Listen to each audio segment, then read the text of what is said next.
are listening to The Common Sense Practical Prepper, sponsored by Duct Tape, the real duct tape. It fixes everything, except bad decisions. Good evening, Mr. and Mrs. America. From border to border, coast to coast, and all ships at sea, here is your host, Keith. Hey everybody, this is Keith, and welcome back to the Common Sense Practical Prepper podcast. February the 14th, Valentine's Day, 2026. So today we're going to talk about precious metals, primarily silver. We're going to do a deep dive into it. I've spoken about silver a time or two, silver and bartering, but I want to talk a little bit more and get a little bit more in depth. So before we get started, this is not financial advice. This is just my opinion and the results of some of the research that I've done. So I want to talk about my latest visit to a local coin shop here in Richmond, Virginia. So when I look at the price of silver and how volatile it's been, I wanted to do some research to figure out exactly what's going on. And a lot of what I found out for the price of silver applies to the price of gold. Now, I've said before, especially when silver reached, was it 70, 80, 90, and then 2 weeks ago it hit 115, priced way out of my budget. But I'll tell you what I found out. And I'll tell you some purchases that I made and why I made those purchases. Again, silver bullion, gold coins, silver coins may not be something you want to do, but at least do your research. You might be surprised on the benefits of holding physical silver or physical gold. So the other day I purchased some silver rounds. And remember, silver rounds are not legal tender. Silver rounds, and make sure if you ever purchase a silver round, there's mint marks and you get them from reputable mints. Sunshine, TMI, there's a bunch of reputable mints out there. And there's some that aren't so reputable. So when I purchase the silver rounds, it can also be called bullion. You can purchase gold or silver bullion in rounds, bars, all sorts of funky designs. It's really up to you, whatever you're feeling in that particular day. But I purchased silver rounds for investment as well as bartering, which I've touched on before. So the other day I was watching the price of silver and it had dropped quite a bit, well down from 115. I believe I was watching it was like $74, $75 per troy ounce. Just a few years ago, not even a few years ago, just a year ago, it was like 25 or 30. And we'll go into why I believe there's been such a huge spike and why I believe, again, just my opinion, and I am a layman. I am not an economist. I'm not a metallurgist. Did I say that right? Metallurgist? I'm not a metals guy. I'm just someone who's got two eyeballs and two ears, and I like to read and I like to do some research. So when I purchased the rounds, it was roughly $76 for spot, which means that was the price at the time. Now, when you purchase, regardless if it's a coin shop or online, there's a premium or a markup. Now, a lot of coin shops, not all, a lot of coin shops, their premium will be $3, $4, $5 over spot. Because again, they purchased, let's just keep it simple. They purchased that 1 ounce silver round for X amount of dollars. Maybe they went through a wholesaler on a particular day. They got it for $72 per ounce. Well, they have to pay the rent, the utilities, employees, insurance. They need to make a living. So they're going to add a few dollars to that profit. And the crazy thing about it is they purchased it at a price, and very easily, when you come in 2 or 3 days later, the price could have dropped.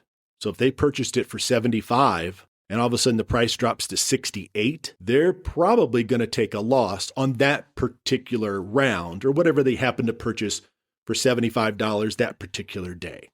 But then again, they purchased it for 75. Just like a couple weeks ago, it jumps to 115. So they sell it for like 118, and they've made a tremendous amount of profit on that $75 1 ounce silver round, just to keep everything simple. Now, I have noticed the online retailers are taking advantage of this situation, and I get it. Capitalism 101, no issue with capitalism at all. But when I see $10, $12, and $15 over spot, that is crazy. Now, in Virginia, there's no sale tax on gold and silver precious metals. So you go into a coin shop in Virginia and it's $75 and they add their premium. So say it's $78. You hand them $78 cash and they hand you 1 ounce silver round. When you purchase online, there's taxes. And when you purchase online, the more you purchase, the less expensive it gets. So if you ever get into coin collecting, precious metals, whatever, try to go to a local coin shop. First, you have a relationship with them. Might be a great guy, great gal. You may not like him at all. But when you establish a relationship, you're a trusted customer. And if their prices are fair, they're a trusted seller. And in the future, you may get cut a break. But who knows? So let's go ahead and break down three different factors that I think directly affect the price of precious metals. So one is interest rates. So Trump has nominated Kevin Warsh as the new Fed chairman to replace Powell. And I think his confirmation hearings start in the Senate, or maybe it's only in the Senate, and that should start here in the next week or two. So Warsh is he's not new. He's no dove. So back in 2008, he did not like the bailouts for the mortgage companies and the banks, and he doesn't like money just kind of floating around. He likes to have that assigned. He likes to know where money is going and what it's doing. But lately, he said a few things like, if AI output remains high and inflation is tamed, we can ease up on interest rates. Translated, potentially cut interest rates. It's not going to happen tomorrow, not going to happen next week. But if he does, even half of a point, it's like opening a fire hose. Interest rates drop. Banks then lend money at a cheaper rate. People then borrow that money. More money is then into the system. More money is available for things to be purchased. Supply and demand, the price of precious metals in that instance would tend to climb. But here's the wild card, or here's the kicker. Job numbers are the wild card, in my opinion. I believe it was late last week. The job numbers came out, and I think we added 130,000 jobs to the workforce, which was a little more than what was predicted. So Wall Street goes bananas. They're celebrating, popping champagne, and the dollar went up. The dollar on that information, on that good news, strengthened. Silver fell 3% before lunchtime. Strong jobs means no real rush to cut rates. No cuts, no weak dollar, precious metal prices will not necessarily increase. Let's say next month 150,000 or 200,000 new jobs are added to the economy. Dollar strengthens, inflation's held at bay, no rate cut, precious metals are not going to drop. A strong dollar is not a good recipe for precious metals and their prices to decrease. Here's another way I looked at this and decided to purchase some silver bullion, some silver rounds. My savings account pays 1.89% interest. Minimal. If I parked $1,000 there on January 1st, 2020, and this is some rough back-of-the-napkin math, compounded yearly, today I'd have about $1,125. Barely a move, barely a tick up. Now, that same day, January 1st, 2020, I took that $1,000 and purchased silver. Spot back then was roughly $18. It was $17.90. So let's say $18 per troy ounce. That would have yielded me at the time 56 ounces, 56 1 ounce silver rounds. The current price, give or take, $79 per troy ounce. Those 65 rounds are now worth $4,400, a 400% increase. This is something I just looked at. It's not because I'm a financial wizard, but because metal tends to hold its value long-term over time, whereas the US dollar in currency is much more volatile in its own way and has several other aspects to it that will increase or decrease its strength, the strength of the dollar worldwide. So here's another spot, since we're talking about the dollar itself. So the strength of the dollar, the DXY, right now the dollar is at 97. And that's just a number.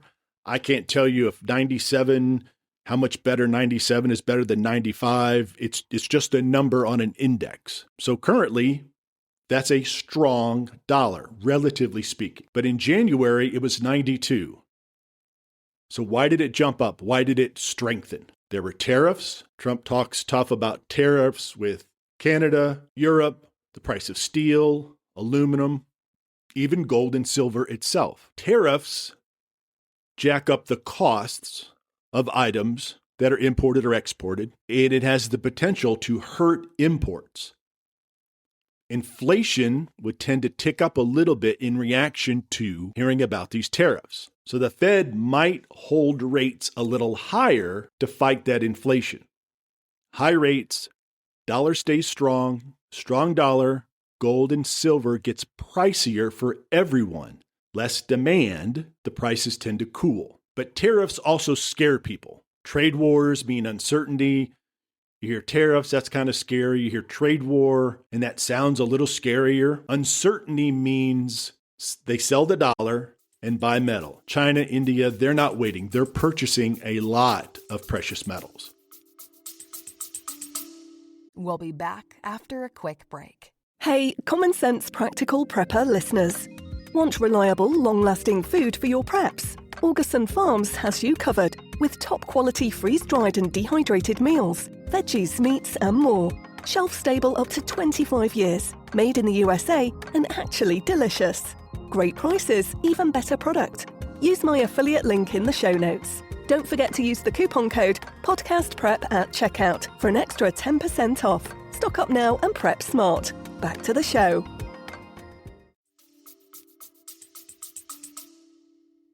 They buy when the dollar looks weak or it starts to wobble a little bit. So yeah, tariffs push both ways. Up to short term, down long term. Right now, the dollar's winning. Hence, the price of silver and gold dropped a bit. And here's the third part, geopolitics. Not headlines, not CNN, but just things that are going on in the background. So in Q4 of 2025, China purchased 280 tons of gold. That's a lot of gold. They bought that for insurance as a hedge against tariffs or other things coming down the pike. The war in Ukraine is still going on. Russia and Ukraine are still fighting and people are still dying. Taiwan is still the flashpoint with China. Middle East, always something going on in the Middle East. So that's why gold is near 5,000 per troy ounce, and silver bouncing 78, 82. I really haven't checked it in the last 24 to 48 hours, but it's not tied to rates alone. It's tied to several different factors, and that's a very simple explanation. So here's the last piece. So you put all this stuff together. The Fed hints at a rate cut, dollar dips, tariffs kick in, geopolitically, things start flaring up around the world. Each one feeds into the next one. The Fed eases, the dollar weakens, tariffs sting harder, China buys more, the prices climb, and before you know it, it's $200 per troy ounce, $300 per troy ounce, and we're talking about silver. So like I said before, looking to purchase online precious metals, silver or gold, is not for everybody. But it's something that I decided to look into. And the deciding factor for me was the interest rate on my savings account. So I purchased, when I was on the way, it was like $76.50 on the way to the coin shop. It went to $77. It was very volatile. Even when I left work, even the 30 minutes it took me to drive to the local coin shop, it had fluctuated $1 up and down, 50 cents here, 75 cents there. And when I pulled into the parking lot, it was 76 even. So I'm thinking 78. By the time I got into the shop, it was not 76 even. It was 75.50. It dropped 50 cents per troy ounce. That's a big drop just in 2 or 3 minutes. And I checked the same website as the gentleman at the coin shop, because some sites have different prices. They're within pennies of each other. But just so everybody's on the same page, we use the same website. And I mentioned the silver rounds, are they still $2 over spot? And he goes, yes. And he goes, what's spot now? And I said, well, it was 76 a few minutes ago. He said, well, it's 75.50 now. So he says, let's do 78. So it was actually $2.50 over spot, which is fine. If I searched, I could probably find somebody at $5 over spot, but I would have to purchase such a large quantity to get that $5 over spot, plus shipping, plus taxes. And here's the kicker. And looking at some of these websites, supply is dwindling. Demand is way up. If you look at the website and you make the purchase today, they're saying it could be 2 to 3 weeks before it's even shipped to you. Now, I understand you go on Amazon, you go to Walmart, whatever, things are on back order. I get that. Oh, they don't have a 2X t-shirt in my size or in my color that I want. It's on back order. Okay, here's your $20. You'll probably have it in a week. There's just something about making a purchase online with your hard-earned money and it being precious metals. And the company you're purchasing it from says, you know what? It could be 3 weeks before we even ship it to you. Well, you're taking my money and investing it or purchasing more metals, whatever you're doing with that. And call me silly, but I don't like that. When I want to purchase something, I want to give you the money. If I'm at a store, I want you to hand it to me. If it's online with Amazon or whomever, 2-day shipping, it'll be here Wednesday. But if you hand someone one of the online brokers for precious metals, you give them $100 or $1,000, we'll get it to you in about 2 or 3 weeks. Whoa, wait a second. There's just something, I just don't like that. And I get it.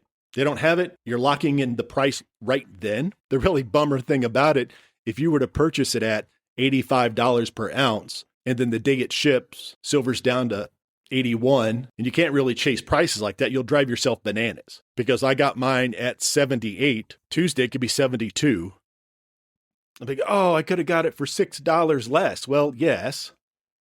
If I had purchased it 9 months ago, I could have got it at $30, but you just end up driving yourself crazy trying to chase a price like that. You have to decide, can you afford it? Is this something you want to do? Does it make sense to you financially? So when it comes to precious metals and supply and demand, as per usual with Wall Street, things are purchased on paper without having the physical, in this case, physical silver or gold to back it up. It's all on paper. So until you have that physical piece of silver or gold in your hand, you haven't purchased anything. And Wall Street and these financial institutions are famous for just purchasing things on paper. Millions of dollars of this, or futures in cattle, rice, whatever it happens to be, the futures market. It's all on paper.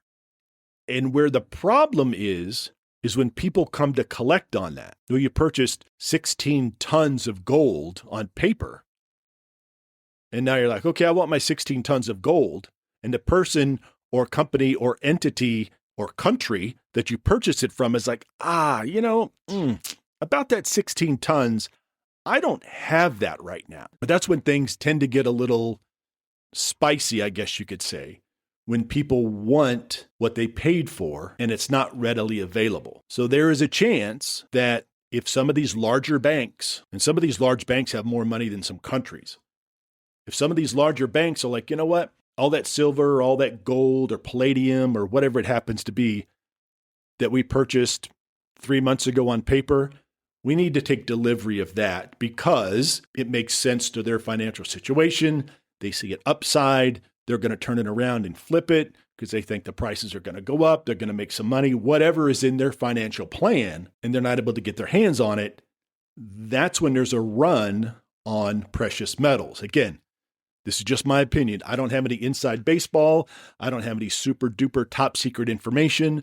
My phone's not ringing. Nobody on Wall Street or nobody from the precious metal industry is calling me in Richmond, Virginia, giving me advice. This is just hours and hours of research that I've done, trying to get rid of all the noise, try to get through what the real deal is. Now, whether I got down to the bottom of it, whether I've got down to the truth or in a semblance of the truth, I really don't know. But what I do know is the price of silver is way undervalued. Just several months ago, $35, $45. And a week and a half ago, $115. And the jump has been parabolic. And it's difficult to find out why. The economy, there's no huge issues with our economy. Nothing is going on with our economy now that wasn't going on 2 years ago. I mean, there's been a lot of changes. There's a lot of upsides to certain portions of the economy, but nothing that jumps out to me where I can say, oh, that's the reason the price of precious metals has gone through the roof. People will say, well, I have silver stocks, or I have stocks in gold and other precious metals. Hey, if that's how you want to spend your money, that's all you. But again, you're purchasing it on paper. Now, if you purchased $5,000 worth of gold and you have a piece of paper saying you own $5,000 worth of gold, is that gold sitting in a safe or sitting in a lockbox somewhere with your name on it? And you just can't necessarily call that person up and be like, you know what? Can you open box 1745 and can you drop that $5,000 worth of gold in the mail to me? Because I want to put it in a safe deposit box, or I want to put it in a safe I have at my house. I don't think it works that way. Maybe it does. But then again, I'm the guy that wants to have that physical silver, in this case, in my hand. And I've talked about it being used for bartering. I've talked about investment. So let's say the silver rounds that I purchased at 78. Let's say 6 months from now, it's 110. I should be able to take that silver back to my local coin shop and be, hey, local coin shop guy, I would like to sell you my silver round. I know I paid 78. Let's say the price is 115. He still has to make a profit. So he might purchase it for 105. So 78, 105, I've made a decent little profit. Again, he hands me cash. Now, there's companies and corporations and countries that do this on a daily basis, and they purchase tons of it. Again, many of it's on paper. So if JP Morgan or somebody Monday morning purchases 16 tons of silver on paper for $100 a troy ounce, and then 2 months from now, it's $110 per troy ounce, and they sell their 16 tons to somebody else, another bank, another corporation, another country, again, it's all on paper. A big truck doesn't roll up the loading dock at JP Morgan and they load 16 tons of silver and they run it across town to the bank or to the company that purchased it. It's all on paper. And that's where things get a little squirrely when there's a call, when that person says, I want my gold, I want my silver that I purchased 6 months ago, 6 years ago. So like I said before, I prep as a hedge on inflation, and the silver rounds will be exactly that. If it ever gets to a situation where bartering needs to happen, then right now that one silver round is worth $76.50 when I purchased it. I'm sorry, $75.50 when I purchased it. Now, again, I've talked about bartering before. That's how much I paid. I paid $78, the profit to the local coin shop. But what will that one silver round get me one day if it gets to the point to where we're bartering? And again, it's what people are willing to pay for the item that they're bartering for. Does 1 ounce silver round that I paid $78 for, does that buy me 5 gallons of gas? Does that buy me a 5-gallon bucket of rice? Does that buy me an hour and a half on somebody's generator so I can charge my phones or run my fridge? It's all relative. And that one silver round for the 5 gallons of gas in Richmond, Virginia will be completely different than what somebody is charging or wanting to barter for in Mississippi. It's like the price of gas in Richmond is not the same as it is in Mississippi, LA, Minneapolis, Chicago, wherever. I did an in-depth podcast on bartering probably 2 or 3 months ago. You can look back in the archives and pull that one up. But anyway, that's my story about precious metals. That's why I'm looking at it. And to boil it all down, I looked at the interest rate that my little savings account was getting. And then I looked at the price of silver and what it's done in the last several months. And to me, it was a no-brainer. Now, could I have made a big mistake? Absolutely. Could the price of silver continue to drop? And 6 months from now, a year from now, it's $60, $50, $40, $20? Absolutely. So in a sense, did I lose money on the silver rounds that I purchased for $78? I did. I don't necessarily see that happening. So it can always be sold later at a loss or a profit. It can always be used for bartering. Or one of these days, if I have grandbabies, maybe silver is $300 an ounce. And that here's a bunch of silver rounds. Now it costs them $0. So regardless of the price of silver at the time, if they decide to sell it, if it's $2 an ounce, they just make $2 per ounce, $2 per round. Obviously, if it's more expensive, they make more money. All right, folks, That's my little economic, non-economic, precious metal TED Talk and what I think's going on and the reason why I decided to purchase some silver rounds. Now, will I continue? I have no idea. I'm going to closely monitor the Fed chair nominee, the strength of the dollar, tariffs, interest rates, geopolitics, everything. And again, as interest drops, the interest rates drop, there's more money in the system, there's more money in the economy, there's more money for people to purchase things, including precious metals, cars, TVs, laptops, and with all of these things, silver and a lot of precious metals are used to manufacture those. EV batteries, solar panels. So as the demand of these prices increase, so will the price, and so will the price of the materials. So if you're able to get in, I don't want to say on the ground floor, but if you're able to get in at a price that you're comfortable with, and you've done your research and you believe that the price is going to increase, and you have the discretionary income, then it might be a prudent financial move for you. The folks in the EU, you've got the VAT, other type of taxes, and it really, you have to think about that. You have to add that in. So for example, and I'll keep it simple, $78 per ounce here in Virginia, there was no tax. $78 per ounce in Germany, I know it'd be in grams, but $78 in Germany, throw on 20% VAT, toss another $15 or $18 on top of it, or what other taxes other countries have. It's now $92 for the sake of conversation. So now instead of 78 and it goes to 80 or 82, I'm starting to make a profit. You're looking at the price of silver to increase well past 92, 95, 98. Now you're starting to see maybe a little profit. So the price of silver in some of these countries is going to need to increase a lot more for you to cover all the additional costs that are associated with purchasing precious metals.